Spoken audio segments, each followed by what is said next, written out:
Good afternoon. This is Susan Cera here with my colleague Melisa Prevost, and you're here for the Stratus Admissions Counseling and Beat the GMAT webinar. Today we're talking about Find Your Perfect MBA Match, a great topic for this Valentine's Day. I thank you for joining us, and as we're waiting for a few stragglers to jump in, I want to do a couple polls so that Melissa and I have a better sense of who is with us and where you guys are, where you are in the MBA admissions process. So with that, I'm launching the first poll. And this question is, where are you located? As you're sitting today listening to me, where are you sitting or standing? If you happen to be one of those other people, do me a favor and in the chat, I think, put where you are. Probably in Canada, maybe possibly in Antarctica. Always curious as to where those other people are. And as we've had people voting, we have a majority of folks in the U.S. east of the Mississippi, which is where Melissa and I are. I am sitting in kind of overcast Raleigh, North Carolina, and Melissa is up in the New York area. So we've got about 40%, 45% east of the Mississippi in the U.S., 20% west of the Mississippi, 20% in Asia, and then the remainder elsewhere in the world. And I'm, again, curious to see where you guys are. Let's see if I can see the chat. No answer in there. Let me close that out. Next question. When do you intend to start an MBA? Is it 2018? So you're in the application process right now. Are you looking to start in 2019? So putting in applications later in this calendar year, or have you not decided yet? This presentation focuses on finding your match. So looking at school selection, and hopefully if you are intending to start a program this fall in 2018, hopefully you already have your applications in or are working on them right now. So we're kind of evenly distributed here, about 45% each on hoping to start 2018 and 2019, and the remaining about 10% not sure yet.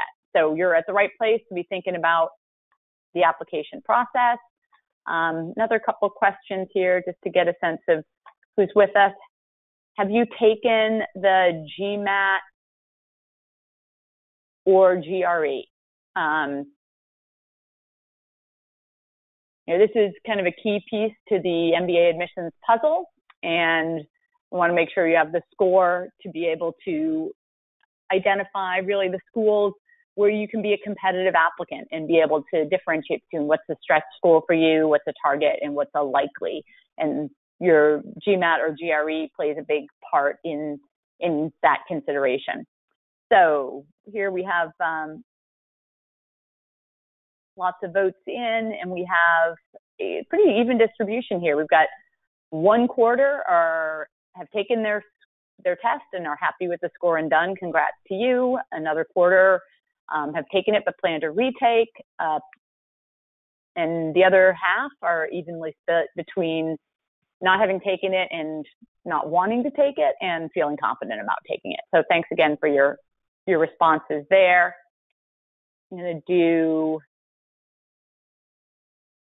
I'm going to hold off on these others until Melissa and I get started. So with that, hopefully you are seeing my screen. If not, Melissa, please jump in and let me know. Again, for those who have joined us, all right, you are at the Stratus and Beat the GMAT webinar. Today we're talking about Find Your Perfect MBA Match. Let me first let my colleague Melissa introduce herself, and thank you for joining us, Melissa. Susan, can you hear me? I can hear you. Perfect. All right. So my name is Melisa Prevost. I've been an admissions counselor with Stratus for a couple of years now. I studied engineering at the U of I, and I have an MBA from Haas. And I became an admissions advisor because after doing multiple years of alumni interviews, since I never lived in San Francisco post-graduation, I always found myself wanting to find a nugget in that interview that I knew was there and wasn't able to get out of the candidate I was talking to. So as a counselor, I love working with people to help bring out their best story and put together their best application. So All right, thanks, Melissa. So I will pass it back to you. And back to me, my name is Susan Cera. I am the Director of MBA Admissions here at Stratus. I did my undergrad at Dartmouth College, where I studied economics and computer science, worked for several years in consulting before going back to school to get my MBA from Duke. Coming out of business school, I worked as a product manager in the tech space for a software company and a couple of internet startups before taking a break from that kind of fast-paced career to focus on my family. And during that time, I joined the admissions team at Duke Fuqua, and I was with them for about 10 years and read applications, thousands of them. And just like Melissa said, there were times that I knew in my heart that a candidate was stronger than they were presenting on paper, and unfortunately, I could only assess them on what they had presented. In an interview situation, Melissa was probably able to try to drag some of that story out of someone.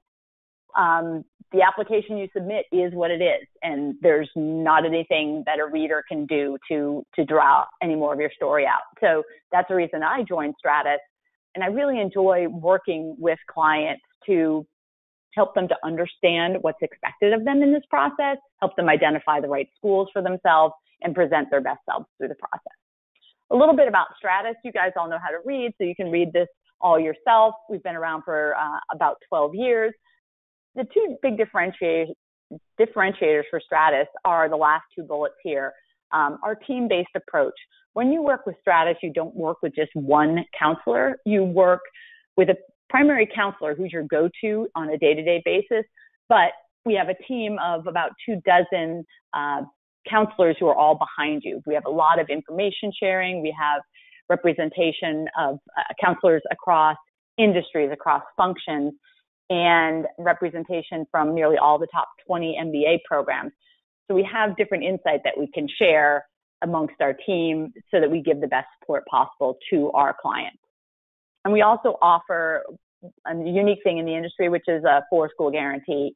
If you work with Stratus on a package of 4 or more schools and are denied all of the schools you apply to with us, we will work with you for no incremental cost, either in the following round, if you first applied in round 1, or in the following year. It's up to you, and we'll do the same number of schools a second time.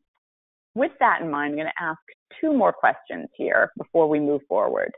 The first is, are you a reapplicant? We do work with a lot of reapplicants every year, folks who tried to do it on their own and came up short, and with our help, we're able to have a different outcome, and we're going to share some of those stories today.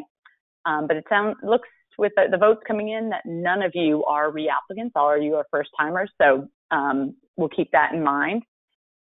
And I'm going to close that poll. One last question, because this will speak to things that are important to you. And I think on this poll, you can pick more than one thing. So what are your concerns about applying? We're going to be talking a lot about the right fit programs and identifying the school that's best for you.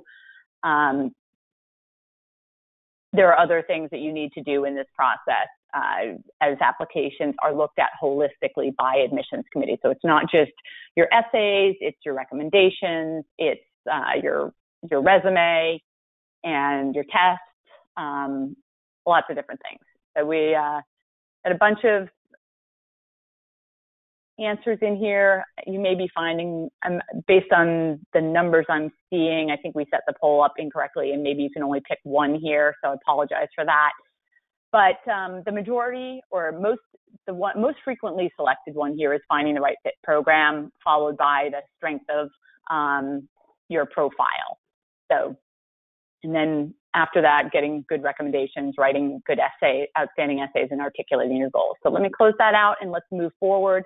Kind of our agenda here today. We're going to talk about what Stratus refers to as the 4 C's of school selection. We'll talk a little bit about how Stratus can help. And at the end, we'll have some time for Q&A before there will be a brief survey at the end of the webinar, which I would appreciate if you guys could fill out. It's helpful for us to make sure that we are delivering quality content for you guys in these sorts of venues. If you do have questions throughout, please feel free to type them in.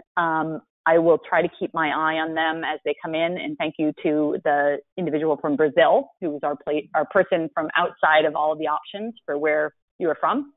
But with that, let's move forward and talk about kind of the 6 C's. And we're going to drill down on all of these things. The first is competitiveness. So this is basically you being able to assess whether a particular school is a stretch school for you, a target school, or a likely school. And we'll drill down on each of these 6. Connections, curriculum, clubs, community or culture, and then ultimately cost. Going to get a 2-year MBA is a huge cost, not just out-of-pocket expense, but also the cost of lost wages during the time you're in school. Not a small decision to make here in terms of your next steps. So with that, let's talk about competitiveness. Couple things that are really the quantifiable metrics for your competitiveness. First being your standardized test scores. And these are all published numbers for the top programs. And it seems that every year the GMAT averages keep inching up a little bit. If you look at the top 10 programs, the average GMAT across all of those is, I would say, probably 725, inching up to 730 year after year. The GRE numbers are typically not published, but they definitely drive the rankings behind the scenes. TOEFL scores will be an indicator of your competitiveness if that's required of you. Schools like Harvard, for example, will not accept anyone with a TOEFL below a 109. So if that's required of you, make sure that you put your best foot forward there. Another indicator of your competitiveness is your undergrad performance. For the U.S.-based schools, that's typically, looking at your GPA on a 4.0 scale. If you happen to have gone to school elsewhere in the world on a different grading scale, you have a little bit more flexibility in being able to present your competitiveness. But, we do have a number of people from Asia. I don't know off the top of my head whether you guys are where you are in Asia, but for Indian candidates, if you're in first class or first class with distinction, you've got solid undergrad performance. If you happen to be in second class or second division, that might be a non-starter in a lot of programs. They're not going to try to take your 76% and cram that into a 4.0 scale. They realize that a 76 in any school in India is outstanding performance. Last kind of quantitative measure of competitiveness is years of work experience at all the top programs. The average work experience is typically somewhere in the 4 to 5 years range, with the 80% range being 3 to 8 years. So if you're outside of the 80% range, on either end with work experience, you need to explain why now is the right time for you to be attending business school. Maybe you've got 8 years of work experience or 9 years because you had an opportunity that you just could not pass up. You intended to apply a couple years ago. You need to explain that. So in terms of defining stretch versus target versus likely, I like to say that all the top 10 programs in the U.S. are a stretch regardless of who you are. They are just that competitive. When, Stanford, for example, is only admitting about 5% of the applicants, that's just crazy competitive. If for a target school, you need to be kind of at or above the average GPA, average GMAT, and you need to be right in that space for the work experience. It's more of a likely school if you're well above the average in terms of your test score, your undergrad performance, not necessarily for work experience. Work experience, you don't necessarily get more points, so to speak, for having more years of work experience. So hopefully that's helpful to you in thinking about how competitive you are. We're going to share a couple examples here. You guys can read, so you can read this quote from one of our clients. This is a guy who came to us with a profile that was not super competitive for an M7 program. So he was looking at, a very big stretch to get into a Harvard, Stanford, or Wharton. Yet we were able to really work with him to draw out his narrative and position him as a unique contributor to the programs he was applying to, namely that he had a background in finance, had a history of helping people who were perhaps missing the mark or underserved in their areas, and positioned as his post-MBA goal to go into social impact investing. So he was able to connect the dots between his previous experience and the direction he wanted to take post-MBA, which enabled him to get into Wharton, where he's now a first year, which was very much a stretch school. So you can overcome some of the weaknesses in your profile with a really strong story that's told through both your essays and your recommendations. And with that, I'm going to turn over to Melisa for her to share a success story as well. So thanks, Susan. So this candidate was probably a little bit higher on the years of experience. So she had spent 7 years in biotech at the same company, had good career trajectory. So as a female in STEM, she was an attractive candidate. Her GMAT score was on the lower end, 660. And she was targeting a top 20 school and had come to us as a reapplicant. And in learning through her stories and her background, she had an amazing global background. And that was something that was really important to her as a part of a program that she was looking for. So we were able to, in her applications that she worked through with us, really look at her work experience and pull out the global pieces that weren't coming through in her original application to help sell her story of staying in biotech, but she wanted to go work outside of the U.S. and within emerging markets around the world. She was from Jordan originally and was looking to go back eventually. And so by pulling those stories in her history about global experience, it really helped sell that fit. And she will be starting Duke in the fall and is extremely excited to be going there. So the next piece that we're going to talk about is connections.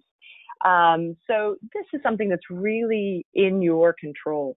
There are some things like GMAT and background and work experience. You can't change your history. But spending the time to talk with students, talk with alumni, get to know admissions and staff, and especially if you're a career changer, making connections with industry leaders of the career that you're moving towards, so that you can show that you've taken efforts and know that this is a trajectory, help show admissions that this is a trajectory that makes sense for you because you've made those connections. Each school, you're coming into the season that is a little bit of a sweet spot to be visiting schools. So, April, May-ish timeframe, first years are feeling comfortable. They've been at the school a year and are excited. Are enough past the application process, so they're excited to reflect on it fondly, and really willing to help others that are coming and showing genuine interest in their program. Alumni as well, take the time to, if you have the opportunity to have connections at work, look and have a coffee. It's definitely worth an investment, whether coffee, beer, glass of wine, cup of tea, whatever fits your fancy. It's worth taking alumni out and getting their perspective on the program. Now is the time that many tours are going on. Takes time to introduce yourself to admissions. What's great about starting your applications now is, as these fairs are coming around, you can help make sure that you have your elevator pitch together. That's something that we work on with our clients is having that elevator pitch so that it's consistent when you're talking to admissions and visiting schools, as opposed to waiting until June, July when the applications are coming live and putting it together then. We have a story about a client who came to us again as a reapplicant. He had applied to Columbia. It was his top choice. We had some other schools that we were looking at as well. He actually decided to spend 2 years in between applying. So he applied this past fall and then 2 years prior to that. And what we worked with him on through that time was really making these connections. So, he had in his original application started to make connections with some of the admissions committee. He actually kept those connections up, leveraged those connections to introduce him to other students. Through these 2 years, we helped him better articulate his goals and explain why. So he was at a startup, and the experience that he was able to gain in those 2 years really helped solidify where he wanted to go. So he had spent time in retail consulting and then moved to a startup that was a little less retail focused, more of a B2B, and he wanted to get back to retail. And so through the connections that he made through admissions and then onto other students, he was really able to weave a story as to what he gained at the startup and how that was going to help him leverage into the MBA. And I'm excited to say he is already gone to Columbia's welcome weekend and looking for apartments up in New York. So he'll be starting in the fall. And Susan, I think you've got another example next.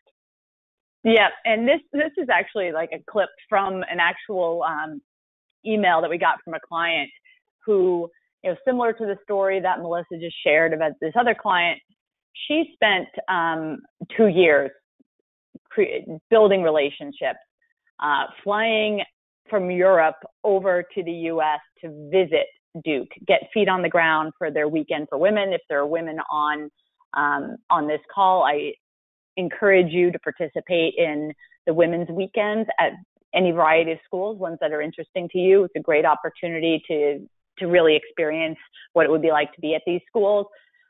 But this is one of these emails where just seeing that subject line pop up in my email, I'm getting goosebumps right now. The excitement of this candidate when she got the acceptance call, and one of the first things she did was share that with her counselor and with the Stratus team. And it was because she was able to make these connections and really tie her goals with the resources that were available at Duke. And she'll be starting there this fall. And with that, move on to the next, talking about curriculum. At first glance, MBAs all look the same. You do cases and you learn core curriculum, but there really are differences, and the schools want you to know and understand what is different about their program.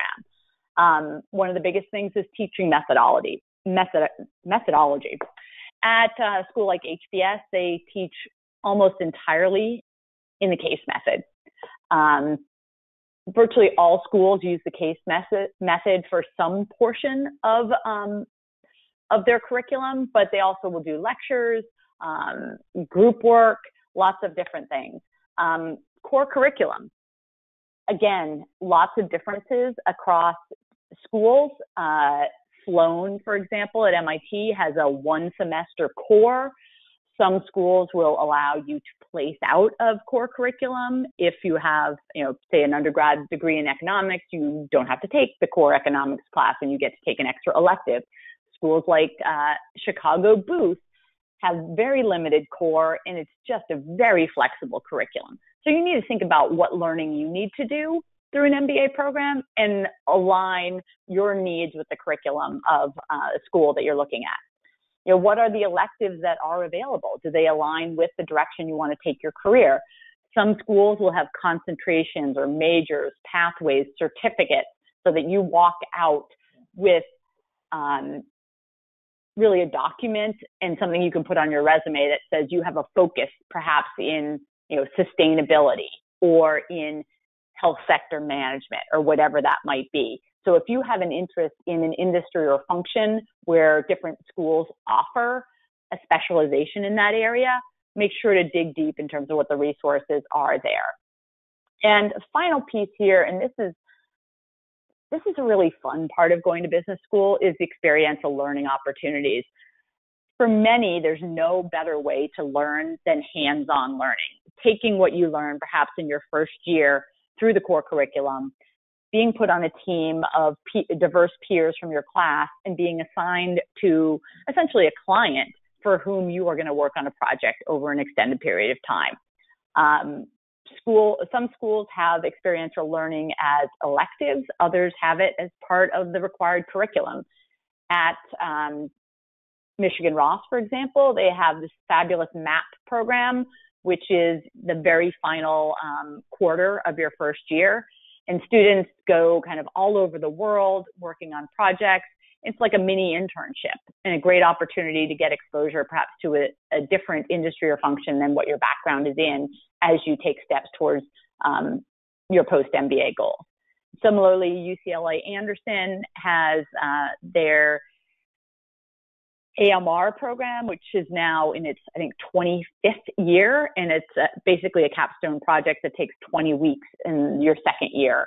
A fabulous opportunity, again, to test your classroom learning in a real environment, but do it in a place where you're surrounded by people who want you to be successful, and it's okay to take risks. So with that, a little bit about some clients who have found their school based on the curriculum that's available. This is a client that started with me probably a year in advance of even getting an essay started, because he wanted to make sure he was well prepared, really understood his goals, where we wanted to take his career. And through doing this deep introspection and early evaluation where he could tweak his profile, he was able to identify schools where his interests lie in finance and also in ethical management and kind of social impact, kind of a three-pronged approach. He ended up actually working with Melisa on his applications, and coming out of round one was faced with two great choices and even a third that he withdrew from. But in the end, and I think this broke Melissa's heart, he chose Booth over Haas because he really wanted to get that grounding in finance that Booth is known for. Lots of great things about Haas's program and the curriculum available there, but really the flexibility of the curriculum at Booth would allow him to dabble in finance, in change management, and also in some of the social impact pieces that are instrumental in getting him to his short-term goal. And with that, I will let Melisa share another client that we've worked with. It was very sad that he went to Booth, but I'm very excited for him because it's the right program for him. And that's a big piece of this, is helping find the right program for each individual person. This is a client, somewhat similarly, came to us. He was a reapplicant at Booth, so was interested in going to Booth. His first applications were strong. I mean, he was a strong candidate, Big 10 undergrad with mid-3 GPA and a 750 GMAT, so very solid numbers. In his first applications, so he was looking to be a career switcher into energy, and his background was more consulting from a global strategy perspective. And so while he talked a lot about his experiences, he didn't necessarily show why environmental as loudly as he could have. So we went through his background and really found some great stories about how he had been involved from an environmental perspective back into undergrad. He had started a green initiative at his office in order to increase recycling, and was really able to tie how the environment had been a part of his life, and so now is the right time for him to make a switch. He, in addition to, so Booth was kind of a target for him. In addition, through our process, we started talking about other schools, and he applied to a number of other schools, was also accepted to Haas and Kellogg. Part of the tie to Kellogg that ended up coming out and talking about kind of specifics in curriculum was, as he dug into the program, he really looked to understand or gained understanding in the innovation side from a product development standpoint that Kellogg could offer him. And so in his application, while he definitely wanted to switch careers into environmentally based the industry, he also wanted to focus on innovation. So with Kellogg, he would really pulled out what were the innovation courses that he was going to be able to take that he could apply into the environmental industry. And so he was accepted to Haas, Kellogg and Booth, and is currently a first year at Kellogg and having a great time there. So that next we're going to talk about clubs. So while, as Susan mentioned, each school has pieces of their curriculum that are going to be unique. I mean, generally, you're going to make sure that you've got the well-rounding core business courses and then go into the specialty that you want.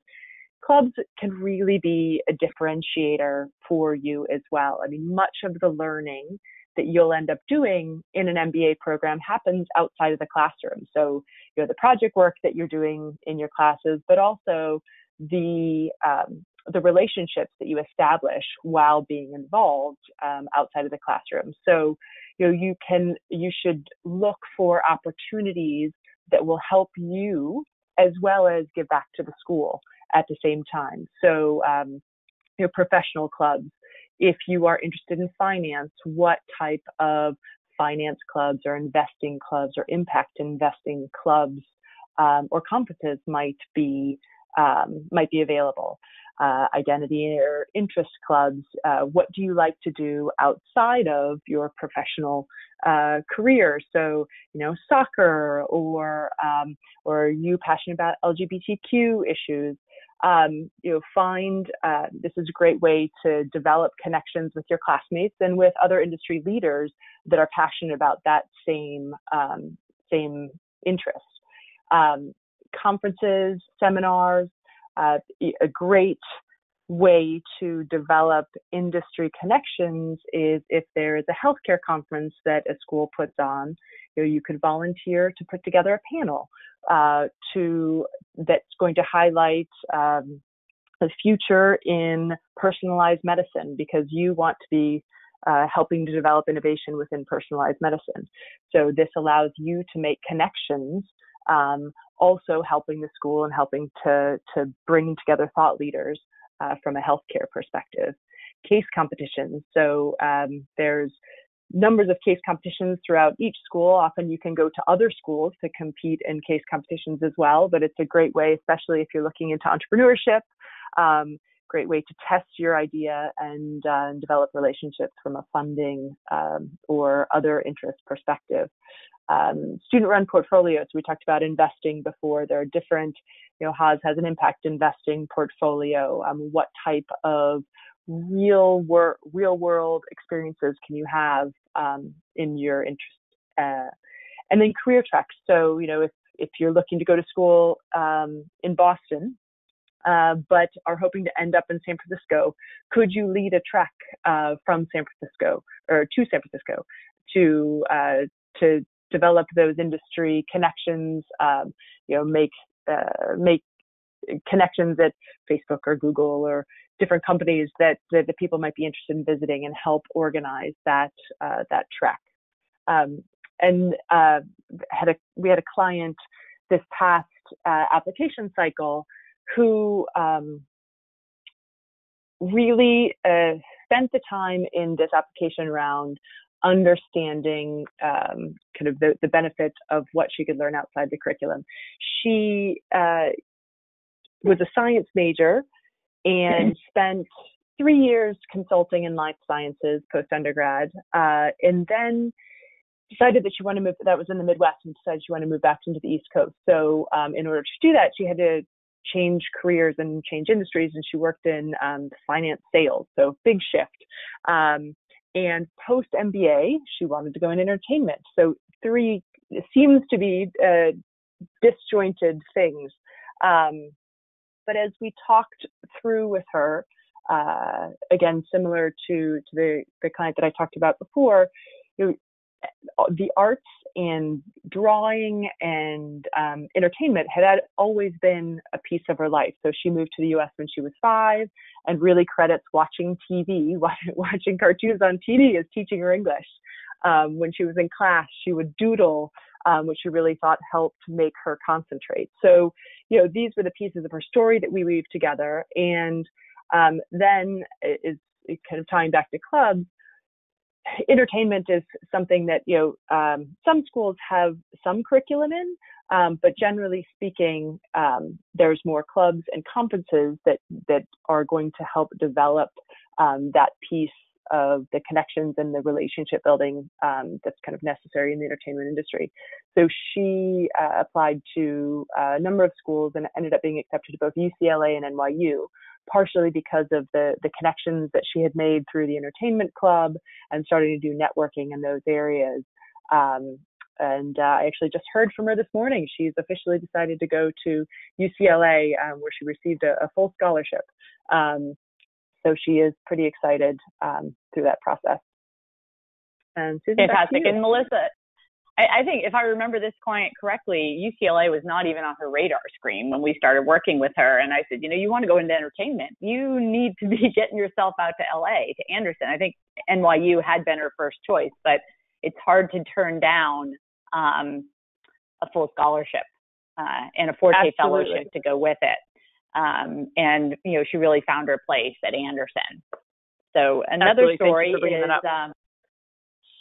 is here's a client, again, an overrepresented demographic, felt that he looked and felt like a lot of other people and had a below average GMAT. And we really worked with this client to understand how to piece together some of his background, which was some entrepreneurial experiences, as well as some consulting. And as he looked into programs, what really stood out for him was, it's sometimes an undiscovered club or resources at a particular school that, there are certain schools that you think of for entrepreneurship, maybe MIT. Wharton has lots of resources in terms of entrepreneurship. And this particular client really connected with some of the resources that were at the university level to be able to bring together, people outside of the business school in entrepreneurial ventures that were led by people from the business school. And he also has a background in finance. So that sweet spot of having really strong finance and strong entrepreneurship in the same program at Wharton was what sold him. And he, spent the time to connect and really understand how he could contribute to that environment. And despite having, middling stats, if even that, he'll be heading to Wharton this fall because with his research and connection to those clubs and other resources, he was able to write some, as he said, killer essays and great applications. So moving on, the next C, number 5, is community or culture. So we like to say of this is, can you find your people at a particular school? There are lots of pieces to the community and culture. What's the location? Do you want to be in the city, or do you want to take these 2 years to be out somewhere? You're not around the hustle and bustle. How big is the program? Do you want to be in a real big program? Or do you want to be in a smaller program where you know everyone?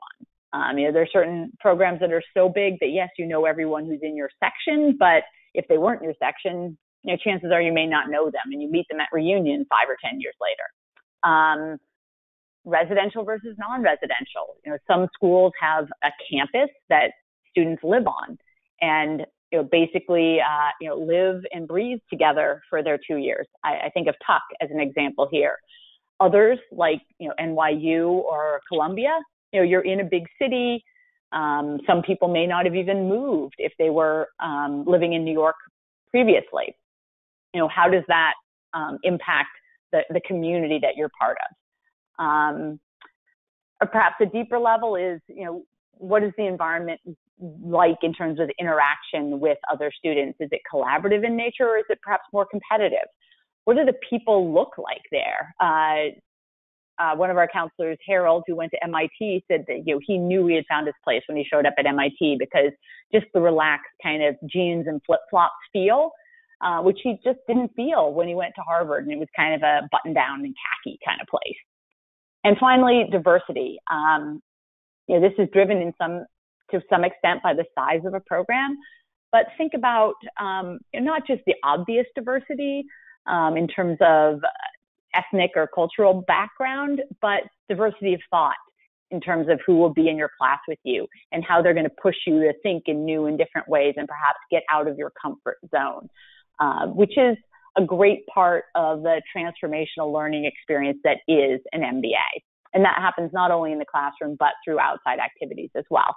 And so an example of someone who kind of dug down on culture and the community, this is a client who worked with us 2 years ago. And he's kind of, at first blush, 3 years out of undergrad, looked like a lot of kind of generic investment banking, private equity candidates. A guy who had gone to prep school in New England, went to an Ivy League, worked for a top investment bank, did the transition to private equity. But he didn't stop there. He continued on, started his own company, got out of his comfort zone to start this beverage company, which failed miserably within about 18 months. Got back on his feet and landed a C-suite job somewhere out in like rural Pennsylvania, working with organic greens in some capacity. Again, pushing himself out of his comfort zone. And so when he was applying to business school, he wanted to be in a program that brought together a diversity of perspectives that would continue to push him outside of his comfort zone so he could continue to learn and grow as both a person and as a professional. Ends up that he is now, I think, in his second year at HBS, which is a really great place for him to need to think on his feet in the case situation. He can wear his button downs and khakis because that's what's natural to him, but in that environment, still get out of his comfort zone. So with that, I'm going to go to Melisa, who has another story to share. So another story on tying into community and culture. Actually, Susan, can you go one back? It looks like it went down one. Sorry about that. It went past. That's all right. Thanks. So this is a client that came to us with 10 years of work experience. He had a very unique background. He already had a master's in engineering from a Big Ten university, had actually done his undergrad in Africa, and was looking to his background was primarily in energy as an engineer, and he was looking to transition into finance. And so he really thought that a full-time program is what he needed to do in order to transition his career. His big concern was he had a 600 GMAT, a low GMAT, and was, this was, even though he had a great background of experience, this was a concern because he was really looking, his kind of perspective was if he's going to take the time off work, he really wanted to be a top program to justify that investment and that time. After having him talk with, go to different MBA fairs and talk with students, we really started talking more about part-time and executive programs for him. And he found, after having done some different conversations with the executive programs, they were very willing to sit down and talk with him as to whether or not he was the right type of a client, and often had different environments than the full-time programs from an admissions perspective. So he was invited to an alumni dinner near his home where he was able to interact with alumni and current students and admissions that were in the executive program already.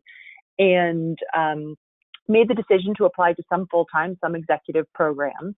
And right now is in his first year at the EMBA program at Booth, and says it was the best decision that he ever made. The fact that he is sitting at a table with people with like experience, and he can learn from people with at really the C-suite level, gain those experiences sitting around the table and working on projects.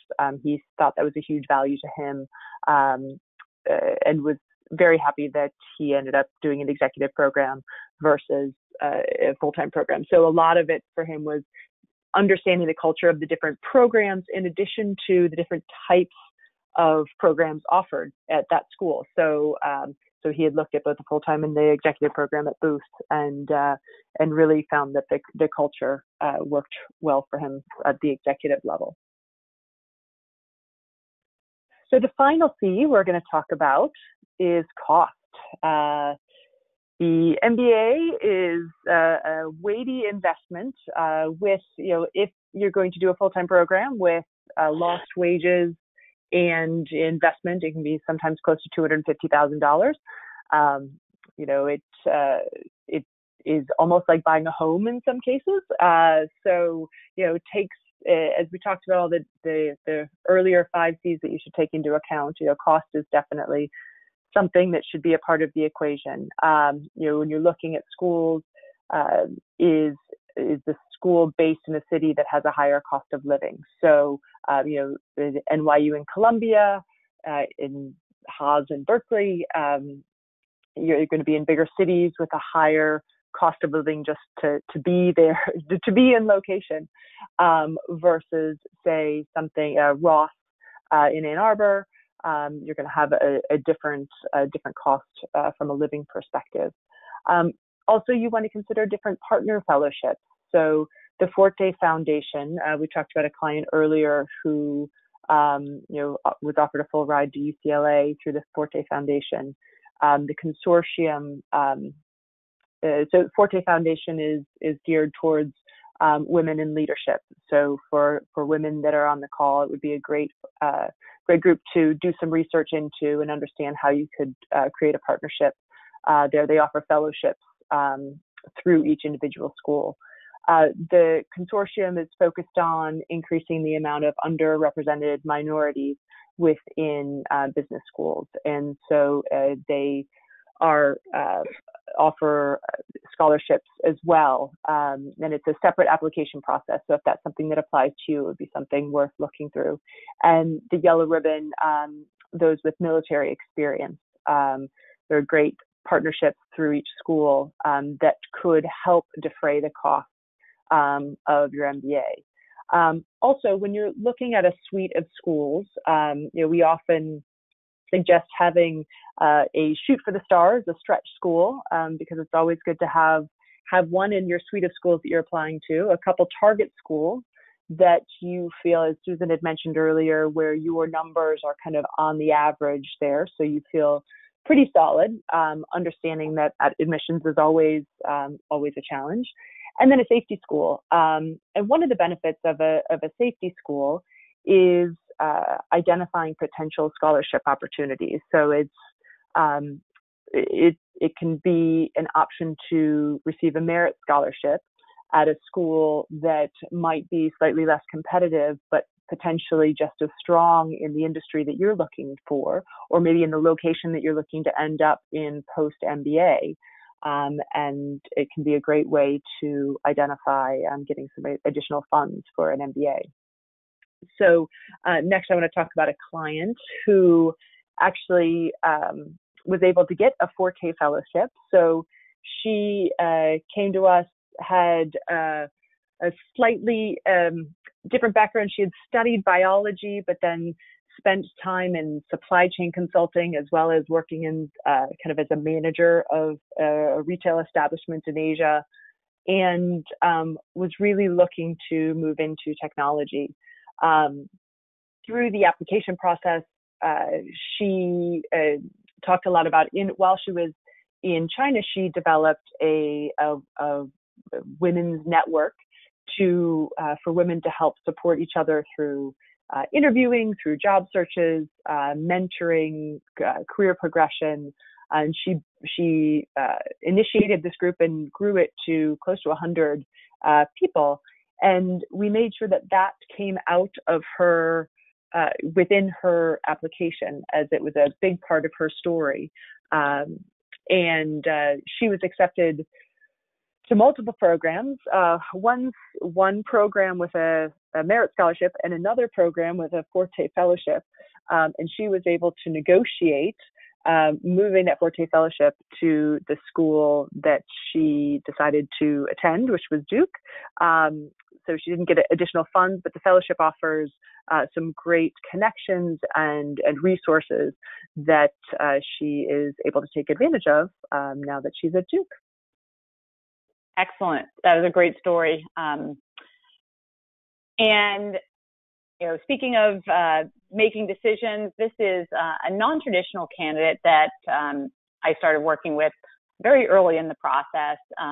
She said herself, far from being an ideal candidate, had attended a lesser-known state school and studied hospitality management, which is not your typical pre-MBA role, had close to 10 years work experience in kind of the restaurant and hotel businesses, and then wanted to transition into business. So I worked with her on kind of some steps en route to develop new skills beyond her work in hotels and restaurants that would set her up for success in the MBA application process.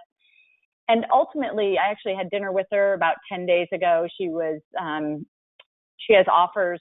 She got into 3 different schools, money from 2 of those schools, and is trying to decide whether she should go to the school that offered her 2 different fellowships that account for 100% of her tuition, or a different school where she's only got about 60% tuition. And that's a hard decision for her because there are things to love about both programs. The one where she has less money might get her out of her comfort zone a little more, expose her to a new part of the country that she hasn't lived in before.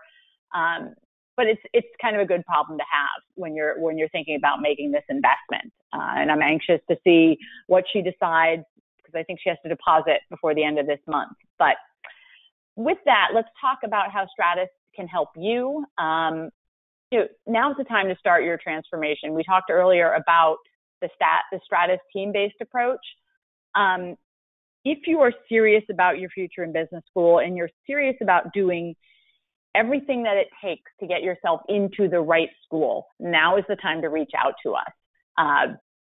Because Stratus can help you accelerate your transformation and really identify those right schools for you. So reach out for a free 30-minute profile assessment. You can possibly line it up with me or with Melissa or with another counselor who's the right fit for you and what your goals are. So go to our website, to the URL that's on the screen, stratusadmissionscounseling.com/R1success, or shoot us an email at consult@stratusadmissions.com. And if you complete a consult with us by February 23rd, that's next week on Friday, you will get a customized discount. So please do it now. And with that, we're going to open it up for questions. I did see one that came in earlier and look forward to answering that. A client wants to know, is a GMAT mandatory for business school admission? And no, a GMAT is not mandatory. You can opt for the GRE. I recommend to clients that they take a practice test of both of those exams, see which one feels better, and then buckle down and prepare. If you have more questions, please put them up. Okay, we've got one that's just come in. I'll throw this to you, Melissa. This listener wants to know, I haven't taken my GMAT yet. Is there value in me getting started with Stratus now? Or should I wait until I know what my GMAT score is? It's a great question. And I would suggest that having a partnership while you're doing your GMAT can help you assess along the way. I often find clients who are studying for the GMAT look for something to take a break, but also want to feel like they're moving forward on the path to their applications.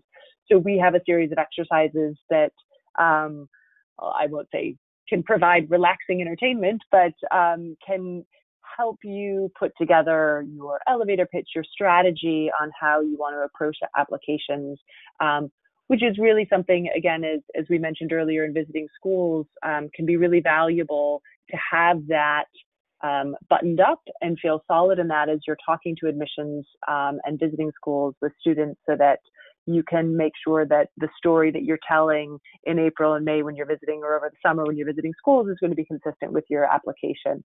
And so having these exercises and working on this in tandem with the GMAT allows you to get this done along the way and help kickstart that process. Great. We've got a question about teaching style. And, as Melissa just noted about visiting schools, I think the best way to really learn about a teaching style is to, talk to students, and better yet, go and visit the school. I remember a client who reached out to me after a school visit and said, I had read about this no electronics in class policy at a particular school. And it wasn't until I sat in class and saw how engaged people were with what was going on in the classroom that I really understood the value of that policy at that particular school. And that's something you can't really read about in a blog. You need to see it for yourself, and you need to see how students engage with one another in the classroom and how they engage with the professor. Susie, can I add a story to that real quickly? Yeah, absolutely. Yeah, so I was talking with a client earlier today, actually, and he, over the weekend, had just visited Haas for the first time, and he's applying in the part-time program. And, we had talked about Haas, and he knew people from Haas, but just the excitement in his voice, and it was in particular, he was talking about the interaction of the students in class. And so it was really an eye-opener for him. He had heard about this, but actually then living it and seeing it really helped him understand what that meant, as opposed to just reading it on the website, really understand what that felt like sitting in a class, the interaction of how the teaching was going. Excellent. Yeah, there's really nothing like that to see, what happens when class lets out. Do the students kind of continue the discussion and walk down to the dining hall together and keep working through some issues that were being discussed? Or does everyone just pull out their phone, put their heads down, and go off in their own directions? Again, can't read about that on the blog. We've got a question on how negatively is a layoff going to affect one's application? Assume I won't be applying for another year. Would it put a dent on the application? And how do you mitigate the effects? Do you want to take this one, Melissa, or I can do it? This I think will be our last one we have time for. Yeah, go ahead. So, layoffs happen, and failure happens. And what business schools are really looking for is your ability to recover from a bump in the road. Because you know what? Life is not perfect. Things get thrown at you. A layoff could be completely out of your control. There's lots of industries that are going through turmoil right now. You need to be able to present, what you learned from that position, what you might have done differently to have avoided that layoff, and, set yourself up for, building on your previous experience in your next role. So do reach out to us. We have an offering called MBA Early Edge where, we work with clients who are a year or more out from applying, and we can talk to you about, where you should be looking for kind of that next opportunity and what you can be doing in the meantime while you're looking for a job. I'm not sure what industry you're in, and how long it might take you to land the next opportunity. But beyond just looking for a job now, there are things that you can be doing so that you present very well in the application process. So hopefully that answers your question. And with that, I think we have hit the top of the hour. I want to thank Melissa for being here with me. I want to thank Beat the GMAT for hosting this webinar, and thank you all for attending. There is a quick survey at the end. Please do give us feedback on how we can make this webinar better for you or other webinars. Would sincerely appreciate that. And I wish you guys all the best on your MBA journey. And I hope you find that right school where you have your perfect MBA match. Have a great rest of your day.